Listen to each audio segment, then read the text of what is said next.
Hi అండి. అందరికీ నమస్కారం. కాంట్రాక్ట్ ఔట్‌సోర్సింగ్ ఉద్యోగులకు సంబంధించి ఒక ముఖ్య అప్డేట్ అయితే రావడం జరిగిందండి. రాష్ట్రంలో మహిళా సాధికారతకు చిహ్నంగా ఉండాల్సిన శ్రీనిధి ఫెడరేషన్ ఇప్పుడు అక్రమాలకు, నిబంధనల ఉల్లంఘనకు అడ్డగా మారింది.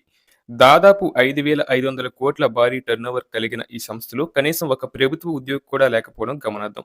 పూర్తిగా కన్సల్టెంట్లు, కాంట్రాక్ట్ తాత్కాలిక సిబ్బందితోనే శ్రీనిధి సంస్థ నెట్టుకొస్తుంది. దీని వెనుక భారీ కుట్ర దాగి ఉందన్న ఆరోపణలు వినిపిస్తున్నాయి. రాష్ట్ర ఆర్థిక శాఖ నిబంధనల ప్రకారం 350 కోట్లకు పైగా టర్నోవర్ ఉన్న ఏ ప్రభుత్వ రంగ సంస్థకైనా ఐఏఎస్ లేదా గ్రూప్ 1 స్థాయి అధికారి మేనేజింగ్ డైరెక్టర్ ఎండీగా ఉండాలి. కానీ శ్రీనిధిలో మాత్రం 2011 సెప్టెంబర్ నుంచి విద్యాసాగర్ రెడ్డి అనే రిటైర్డ్ కన్సల్టెంట్ పాతుకుపోయారు. దశాబ్ద కాలానికి పైగా ఆయన ఎండీగా కొనసాగడం వెనుక రాజకీయ పలుకుబడి, లోపాయికారి ఒప్పందాలు ఉన్నాయన్న విమర్శలు వ్యక్తమవుతున్నాయి. ఇక శ్రీనిధి సంస్థలో రిటైర్డ్ కన్సల్టెంట్ల ఆగడాలు, వేధింపులు తలలేక 2018 నుంచి ఇప్పటి వరకు దాదాపు 450 మంది సిబ్బంది రాజీనామాలు చేసి రోడ్డున పడ్డారు. వీరిలో 90% మంది ఎస్సీ, ఎస్టీ, బీసీ వర్గాలకు చెందినవారే. అణగారిన వర్గాల ఉద్యోగులను లక్ష్యంగా చేసుకొని సాగుతున్న మానసిక వేధింపులపై ప్రభుత్వం ఎందుకు మౌనం వహిస్తుందో అర్థం కావడం లేదని బాధిత సిబ్బంది ఆవేదన వ్యక్తం చేస్తున్నారు.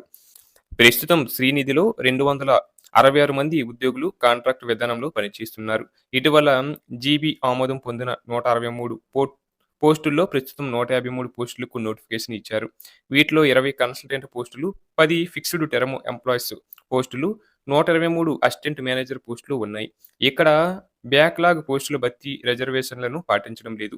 పాత రోస్టర్‌ను అనుసరించలేదని, ప్రభుత్వ నిబంధనలను పాటించలేదని తెలుస్తుంది. ప్రభుత్వ పెద్దల అనుచరులతో పాటు మంత్రి ఫేసీలోని సిబ్బందికి కొన్ని పోస్టులు బ్యాక్‌డోర్‌లో కట్టబెట్టేందుకు నోటిఫికేషన్‌లో మార్పులు చేశారన్న ఆరోపణలు వినిపిస్తున్నాయి. అలాగే శ్రీనిధిలో కన్సల్టెన్సీల నియామకం పేరుతో విడుదలైన ఉద్యోగ నోటిఫికేషన్‌పై పెద్ద దోమరం చెలరేగిన నేపథ్యంలో ఈ నెల 16న ప్రజాభవన్‌లో నిర్వహించబోయే శ్రీనిధి రాష్ట్ర స్థాయి సమావేశంపై అందరి దృష్టి నెలకొంది.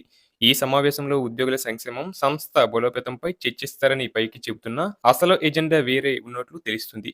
క్షేత్రస్థాయి సమస్యలను పరిష్కరించడం కంటే సంస్థపై వస్తున్న వార్తలను ఖండించడానికి ఉన్నతాధికారుల పోస్టులను కాపాడుకునేందుకే ఈ నివేదికను వాడుకోవాలని చూస్తున్నట్లు తెలిసింది. ముఖ్యంగా ఎండీ విద్యాసాగర్ రెడ్డి సేవలను ఎక్స్ అఫిసియా చైర్మన్‌గా కొనసాగించాలని, ఉద్యోగులందరితో తీర్మానం చేయించాలని భావిస్తున్నట్లు సమాచారం. రిటైర్డ్ అయిన కొన్నేండ్లుగా ఎక్స్ టెన్షన్‌పై కొనసాగుతున్న ఆయన ఉద్యోగ కాలం ఈ నెల 23తో ముగియనుంది.